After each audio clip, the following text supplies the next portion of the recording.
ছিল রঙিন এক জঙ্গল। সেখানে থাকত ছোট্ট এক খরগোশ।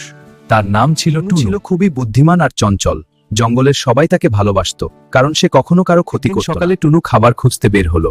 আকাশ ছিল নীল, পাখি গানগুলো এক শান্ত পরিবেশ। হঠাৎ ঝোপের আড়াল থেকে বের হলো এক লোভী শিয়াল। অনেকদিন ধরে তোকে ধরার চেষ্টা করছি টুনু, আজ তোকে ছাড়বো না। আজ যেভাবেই হোক টুনুকে ধরতেই হবে।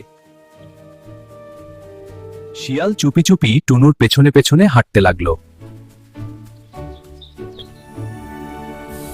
শক্তিতে নয়, বুদ্ধিতে জিততে হবে।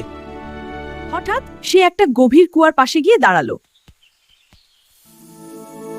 এই কুয়ার ভেতরে আরেকটা শিয়াল আছে, সে বলছে সে জঙ্গলের রাজা। সত্যি রাজা? দেখি তো। হ্যাঁ, তুই জিজ্ঞেস কর। এটা কে? আরেকটা শিয়াল আমার কুয়ায়, বের হয়ে আয়, এটা আমার জায়গা। রাগে সে কুয়ার ভেতরে লাফ দিল, আর টুনু দ্রুত সেখান থেকে পালিয়ে গেল। দেখো সবাই, বুদ্ধি দিয়ে আমরা জিতেছি। হ্যাঁ টুনু, আর এবার শাস্তি পেলে। এ কি হলো? সবাই শোনো, আমার বুদ্ধিতে আজ আমরা বিপদ থেকে বেঁচেছি। হ্যাঁ, কিন্তু শিয়ালটা লোভী ছিল বলে শাস্তি পেল। তুমি হলে কি করতে? কমেন্টে জানাও। এমন আরো গল্প পেতে লাইক, কমেন্ট আর সাবস্ক্রাইব করো।